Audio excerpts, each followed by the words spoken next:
বন্ধু তুই এত সুন্দর দোকান দিছিলি, দোকান থেকে তুই ভিক্ষা করতেছিস কে? তুই মামা একটা কথাও কইস না। তুই এদিনকে কত কর পর আমার ওই সুন্দর দোকানটাও গেছে গা। লাস্টে না আমার ভিক্ষা করতে পাওয়া লাগছে। তুই এনে আর একটা কথাও কইস না মামা, নাইলে আমার এই ভিক্ষার ব্যবসাও থাকবো না। তুই জাগা মামা, এনতে জাগা। আচ্ছা মামা যাইতেছি গা।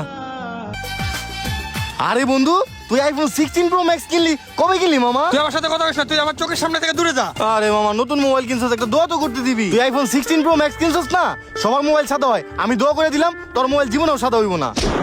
এ আল্লাহ, কি হইলো আমার? কি রে, কি দোয়া করলি? হাই হাই কি দোয়া করলাম, এটা সব দিয়ে ভাঙা শেষ। তাড়াতাড়ি এনতে বাগি নাহলে মায়ের একটা মাটিতে পড়বো না। ভাই এখন কোন ওরে কি করুম? ওর এখন মাইরা ফেলাইতে মন চাইতেছে না? ভাই সবই তো শুনলাম, ওর তো কোনো দোষ নাই। ও যা কয় সবই উল্টো হয়ে যায়। ভাই বাদ দেন, বন্ধু বান্ধবী তো মাফ করে দেন।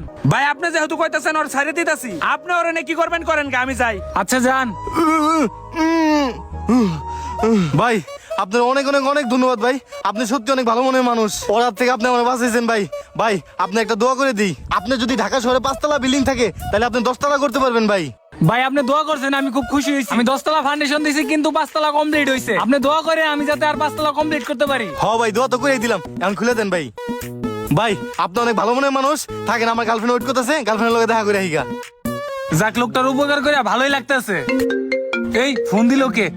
হ্যালো, কি হইছে? আমার 5 তলা বিল্ডিং ভূমিকম্পে ভেঙে পড়ছে। আচ্ছা খারা, আমি আইতাছি। ওই ভাই তো ঠিকই কইছে, এই শালাই তো আসলে কুফা। অনে আমার 10 তলা বিল্ডিং করার কথা ছিল, অনলাইনে আমার 5 তলা বিল্ডিং টাই নাই হয়ে গেছে গা। গাইস এই ভিডিও যদি পার্ট 2 দেখতে চান অবশ্যই 1000 শেয়ার করবেন আর 1000 কমেন্ট করবেন, তাহলেই পার্ট 2 বানাবো। আর এরকম কুফা ফ্রেন্ড আপনাদের ফ্রেন্ড সার্কেলে আছে কিনা অবশ্যই কমেন্ট সেকশনে জানাবেন।